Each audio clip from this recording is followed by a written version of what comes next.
is there anybody here who was born after 1997? No, no hands. Okay. So most of you probably remember the Bre-X bust and the gold slump after that, the disappointment about the Canadian reporting system. But probably what you remember the most was in 2000, 1999, 2000, how the oxygen was completely sucked out of the resource junior room by the dot-com bubble. And this graphic that we have here is NVIDIA, like a boring technology stock, going from $50 to $900, and who knows where it will still go. We are facing a similar situation. We had to endure the cannabis bubble, and the winner-take-all dynamics of these plays are a problem for the resource juniors. And the title of my talk is the California Gold Rush metaphor. We have to completely rethink what our sector is all about so that we can sell it to an audience that is mesmerized by these sky is the limit type companies.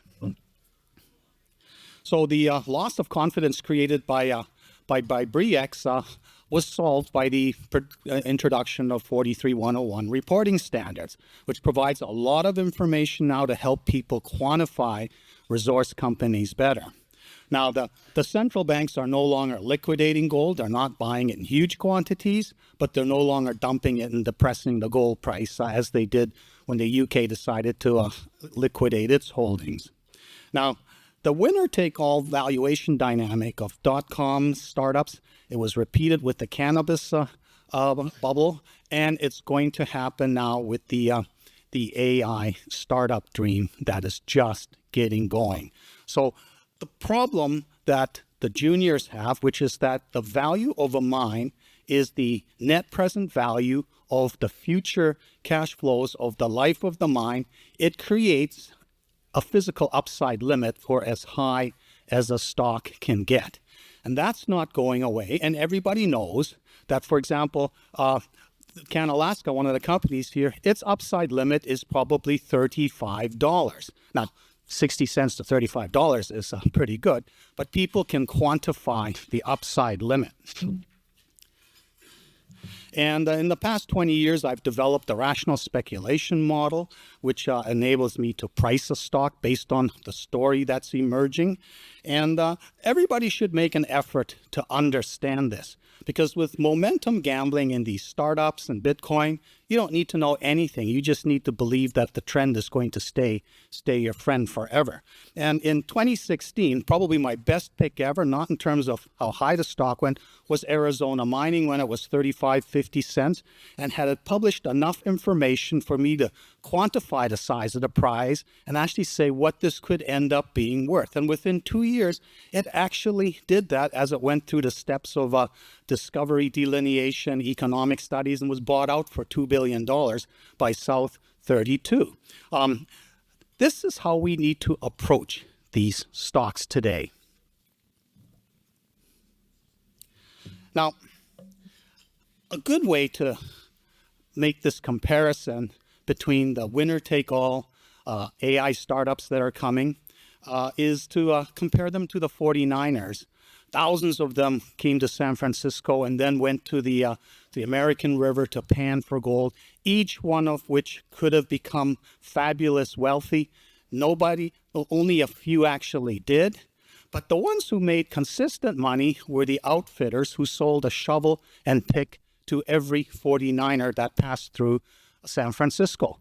And the resource juniors are really the pick and shovel providers for all these AI dream startups that are coming. So don't try to compete with these sky's the limit type stories. Understand that there is an upside, and the fact that data is generated through the entire exploration feasibility demonstration cycle gives you the numbers to actually quantify how this should be priced or where it could end up being priced if certain changes happen. Okay. So picks and shovels are going to be needed to accommodate the requirements for the energy transition. And this is an existential dilemma for everybody, trying to limit the temperature to 1.5 degree increase by 2050.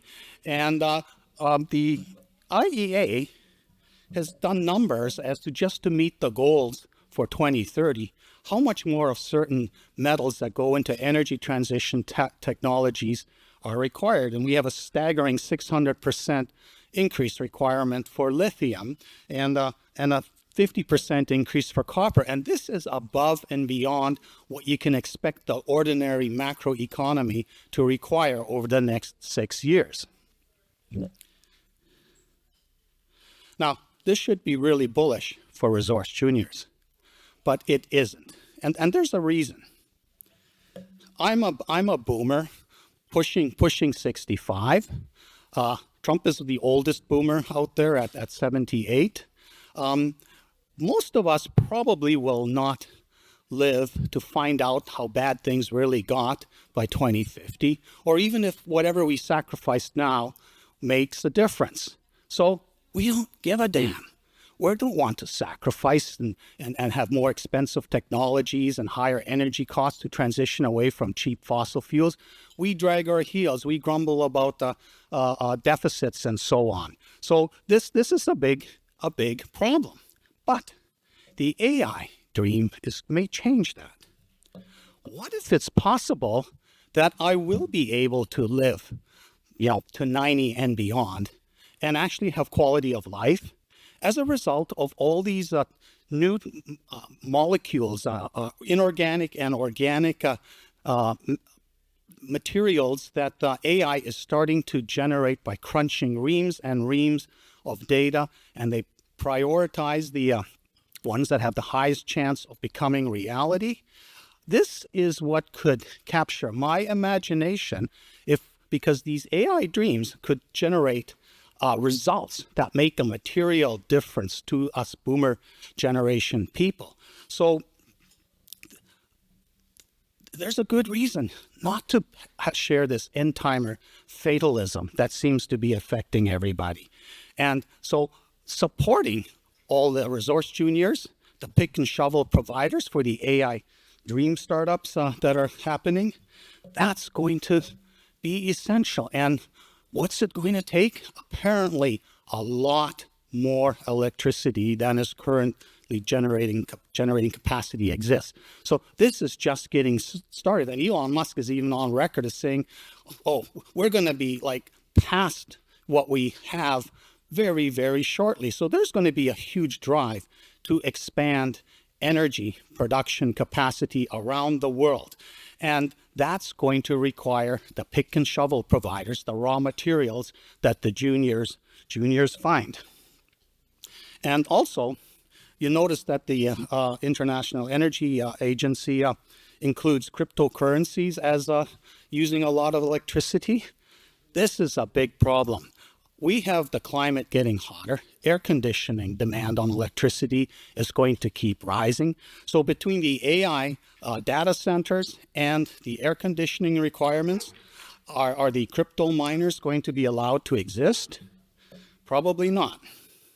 But right now, we're also suffering from the fact that, the Western audiences are piling into Bitcoin, especially now that they can buy an ETF through their ordinary brokerage firm account and never have to worry about losing the little keys so that you can access your Bitcoins. And what many people don't understand is that gold is stored energy. It costs energy to drag it out of the ground and concentrate it. I don't know if this room is quite 22 meters by 22 meters, but all the gold in the world that has ever been mined would probably fit into a room slightly bigger than this room. Bitcoin doesn't really exist anywhere except in cyberspace, but to have a transaction take place where you sell your Bitcoin in exchange for something else, energy has to be spent guessing the right number, and a fractional Bitcoin is received by the successful supplier of the correct number. So it's a huge future energy liability, and it doesn't refer to anything except itself, and it's priced in US dollars. So there's really no intrinsic value whatsoever to Bitcoin. And here you can see it's got a value now of about 1.2 trillion. All the gold that exists is about $15 trillion. It's had quite a big run. And ironically, for those miners to keep bothering to supply those answers, they need to have a higher Bitcoin price because they have at every certain period what you get. So the costs remain the same. In fact, they're going to go higher as AI and air conditioning start sucking electricity. So it has to go up. And if it doesn't, Bitcoin mining itself will probably cease to exist, just like an ordinary copper mining company if the price of copper is too low. So a puzzling thing has been the lack of enthusiasm for what gold has done. It hit $2,400 last month. And here are the key periods when the GLD ETF gained ounces, and that's typically retail. It's completely absent here, even though it has done this. And people have been scratching their heads, what's going on here? We've lost, at one point we were down 2 million ounces just this year. Now we're down only 1.5 million ounces, but gold was $2,379 yesterday. So the answer, it turns out, is it's not Global West people buying it, it's Global East people. It's Chinese all the way from retail to institutional level that has been the buying pressure behind gold. And China's been the biggest gold producer for like 15 years. And if you assume that they're not selling it into the open market to gold bugs, but are secretly hoarding it, I've created this graphic to show, this is what the central bank claims it has, but if all the Chinese gold stayed inside the country, largely state-owned, it would be about this much. That's as much gold as Fort Knox holds, and America is by far the biggest gold reserve holder in the world. The next step down is sort of 80 million ounces or so by the IMF. And this has been a graphic I've had for more than a decade. It shows the convergence of the Chinese economy and the U.S. economy as a share of global GDP. And I've always argued that this is going to lead to a fracturing of globalization. And that is what has now become very real, is the assumption that the lowest cost jurisdiction will supply everybody else with their products. That is no longer a reliable assumption. And this is also why the picks and shovels that the resource juniors provide should be becoming very important, because a lot of the supply of raw materials comes from Global East countries. Now, what do I mean by Global East? Well, this is a graph from the Freedom House people who rate the freedom of the various countries. The darker it is, the more free. The lighter, the less free. And so we have this is the global East: Russia, China, autocracies. There's the global South, which is sort of somewhere in between. And then here's sort of the global West, with America, half the population wanting to become actually an autocracy, a MAGA land. Now, if it actually comes to that, then there is no reason for any of these other Global West countries to still be allied with the United States. Everything becomes a free-for-all, everybody for themselves. So things break down in a big way. Hopefully, it doesn't come to that. There's a possibility that if Trump becomes president, all this bad stuff he said he's going to do, he's going to throw it out the window. He's actually going to say, I wanted to do infrastructure renewal back in my first term, and the party wouldn't let me do it. This time I own the party, and I don't care about all this other culture stuff. I'm going to make America great again by funding all this infrastructure that we need, especially to fuel the AI startup dream. But right now, this conflict is escalating. The Russian invasion of Ukraine in 22 and China's instant signing up as Russia's closest ally, that has accelerated the concern about where stuff is going from, concern that global trade will fragment into multiple trading zones. And the global South right now, they're kind of half autocratic, half democratic. They're going to go with whomever serves their interests best. Yeah. Now, this these are the sort of four key energy materials, and you'll see something interesting here. China dominates coal production. It does not dominate natural gas production, and virtually no oil production at all. And this is a big vulnerability. Now, people don't believe the energy transition is going to work. It's not going to happen, but it is happening in China. China powers much of its energy, electricity from coal. So they're not changing because they're worried about climate change. They are worried about the fact that the United States can, with pinpoint precision, disrupt any tanker moving oil anywhere in the world. And the United States is self-sufficient in oil production. It has enormous natural gas byproduct, which they can use, do carbon sequestration with it, and use that to generate the electricity to fuel the dream. But for China, its problem is it doesn't have natural gas or oil to speak of, and that's why they are the biggest developer of nuclear energy capacity. And this is why they have invested so much in the EV cars that they're now trying to flood the rest of the world. Now, last year I talked about lithium mania, and all of a sudden nobody's talking about that anymore because there's been a slump of interest in electric vehicles. So people assume, well, maybe the ICE cars will rule forever. Well, definitely not in China, because China is getting rid of ICE cars completely. But there's four things that are still wrong with the EV market that keeps it from going exponential mass adoption: affordability, the range, the charge time, and places to charge. And places to charge and charge time are related, because the urban dweller, high density per person who lives in an apartment and that, doesn't have a place to keep a car parked for 6 hours to get charged up.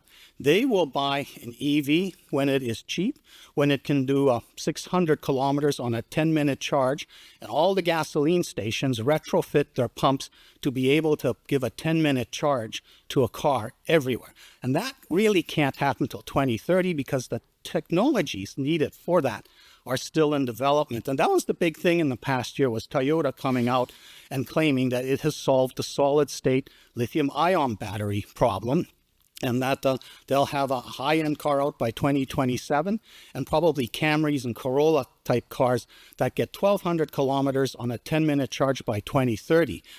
Nissan has said the same thing, and CATL, which crapped all over the Toyota story, just announced that an LFP battery that they've developed will give you a 600 kilometer range on a 10-minute charge. So for the lithium explorers and developers and the car makers, developing these deposits has to start now, because it takes 5 to 6 years to take a discovery to production. So, but the market's shrugging because the lithium price came down to $6-7. That's not a realistic price, because you're never going to see the supply evolve to make these EVs reality at that price. So $10-15 is the way to really look per pound for lithium carbonate, is what you should be thinking about. So here's back to a more graphical presentation of the key fossil fuel concentration. Now, this is the uranium chart, and this is Kazakhstan. Kazakhstan is itself an autocracy. It has a cozy relationship with Russia, and it is the world's biggest uranium producer. Uranium producer. And here is the chart showing where, like, who's got new energy capacity planned. Now, the global West is not going to be developing big, giant nuclear power plants because it takes 20 years to do it and costs twice as much as predicted. So if you start now, it's not going to help our AI startup dream energy requirements. But China's already well on its way to doing it. The new technology is small modular reactors.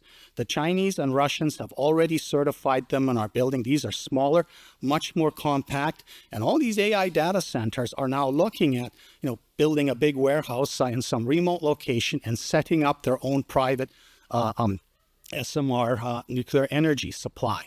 So this does result in the global West demand for uranium to go up substantially when we finally get around to certifying this technology. And here you can see, again, a graphic based on the big power plants that are out there. This does not include SMR potential. So for the uranium space right now, it is the SMR potential. And that uranium energy is clean energy. It qualifies for all your carbon dioxide reduction goals. So most people don't know that the United States by far is the biggest nuclear energy producer in the world, followed by China and France. But this chart shows how the United States, which used to be a substantial uranium producer, now doesn't really produce anything anymore. It shows how Canada's supply has diminished in recent years. And this is Kazakhstan coming out of nowhere to become the dominant supplier. And they gave us our 10-year bear market, which was helped out by Fukushima and the Japanese shutting down their nuclear energy industry, and the Germans making the extraordinarily geopolitically foolish decision to kill their nuclear energy capacity and become dependent on Russian gas for their energy supply. Now, the big question now is, how long can Kazakhstan actually do this? Have they hit peak uranium production? Is it going to diminish? Have they done their in situ recovery in the best parts possible? If $90 is the new reality for uranium, that's economic incentive to develop uranium in secure jurisdictions, because Kazakhstan is not a reliable source of energy down the road. And the problem that's in the news right now is the enrichment capacity, which, because in the United States, we are a NIMBY country, we say, well, you let the Russians enrich this stuff and store all the depleted uranium in their country, and we'll just buy the nuclear fuel. And now they've introduced a ban to shift away from that, because the conflict, the geopolitical conflict between global West and East, it is not going to become a non-conflict anytime soon. So you're going to see the enrichment capacity resume here, and you're going to see interest in Canada revive its uranium supply from its two key basins, the Thelon Basin, which has never produced uranium, and the Athabasca Basin, which produces the richest uranium in the world. So the four companies that I have here, Forum Energy has a project in the Thelon Basin that's already an advanced project. It's not big enough, but Rebecca Hunter will tell us later what they're doing to make it big enough. And you can see the valuation. It's very cheap. If we're talking about a $2 billion outcome, this is a fair speculative value, or it's good speculative value for this type of outcome. Canalaska has what appears to be a MacArthur River caliber emerging discovery. And Nathan Bridge will be telling us about why over the next six months we could see a huge valuable discovery become very visible to the market. And I've done an outcome visualization where I said, well, what if another MacArthur River was found, 1 million tons of 16% uranium? What would it be worth today? Well, it'd be worth about 6 billion Canadian, which with the current fully diluted, that's the future $35 stock price. So back to my initial ideas, the upside limit of Canalaska in terms of delivering another MacArthur River number 2, yes, you can calculate it. And you can see how the market is skeptical, doesn't think it's happening. So there is good speculative value to be had out there. When I first introduced the whole rational speculation model around 2000 or so, everything ended up being poor speculative value. Everything serious these days, almost everything serious, offers good speculative value. This is how deep this bear market has become, and why the opportunity, if you're ready to buy my pick and shovel California gold rush metaphor, this is a good time to buy. Now, the price of gold is going up because the global East wants to remove itself from dependency on the US dollar. So they're buying it. And what we're seeing now is the potential for the price of gold to, like that $2,000 is now the floor, not the ceiling. And the market still doesn't believe it, but it's going to be a $3,000 to $4,000 price range that's facing us without accompanying inflation of any great consequence. This would usher in an absolute bull market, a secular gold bull market, and the juniors would come alive in a big way. The fact that the market doesn't believe it is evident in Westfault, which Sandy McVeigh is going to tell us about, which has not a huge deposit, but it's got everything shovel-ready pre-feasibility study with recently updated economic numbers, and this thing is potentially worth a lot more. And it's a favorite. Oops. It's a favorite of mine, and I've done that, taken all their numbers. And again, you can do this, the discounted cash flow model. And here's what it should be worth at 5 to 10% discount rates at the $1,790 base case price. Here is what it could be worth at the current $2,300 price. And if it goes to $4,000, we're talking about a $16 to $20 stock. And this is just math. So if gold starts to run, people are going to see this, and they're going to say, oh, this company is going to be bought out and developed by one of the producers who are not yet really doing this aggressively. But when they also start to believe we are in a secular gold bull market, then you will see a stock like this suddenly be where it should be right now, $2 to $3 price, waiting for a buyout in the $5 to $10 range. And the other company, Nevada Organic Phosphate, is a relatively new bottom fish I've covered, and it's a very interesting story that may be of interest to the boomers who are going to benefit from AI dreams that extend our lives by taking care of some of these nasty diseases that hit you with old age, and maybe have you be there at 2050 to see whether or not the energy transition made any difference to climate change, and the interest in organic food is going to grow. So these guys, Rob and Dow will tell you why they think they will have a whole rock organic phosphate fertilizer to ship to the organic market, whereas everything else right now is non-organic MAP and DAP because of the heavy metals in it. And I was talking to somebody I'd known for maybe the last 20 years, an IR person, and she was lamenting that when she's behind the booth, people come up, first thing they do is try to figure, are you a Trumper or a non-Trumper? And the problem with that whole question is everybody thinks that it's a spectrum like this, from left to right. It's really a horseshoe. The upper half is where democracy and pragmatism reigns, where everybody knows that they may not have the right answer, whatever moral decision they make, there's probably some part of their moral code that gets violated by it. They are not true believers. But then you see, come down here, and you end up seeing the true believers, the absolutists. This is the plague that concerns the world. So I try to figure out, people, are you up here where you are going to be like a civil person, or you're going to become a freedom thief, coercing others to conform to whatever it is that you believe the truth is about how things are? And if we do end up going into that sort of world, this graphic shows you where all the metals and key fossil fuels come from. The blue is what comes from the global West. The red is what comes from China and Russia, and the green is what comes from the global South countries.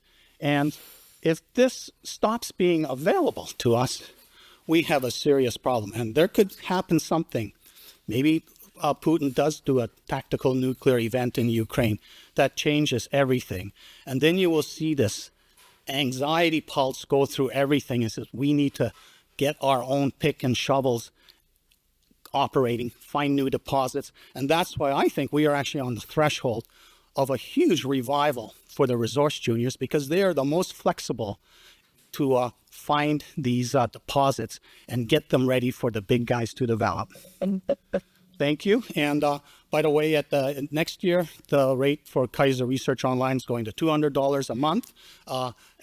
Anybody who subscribes now has to pay $450 to the end of the year, but they will be grandfathered to renew at the old rate at $450 for sticking around in this 10, 12-year bear market that we've had to endure. Thank you.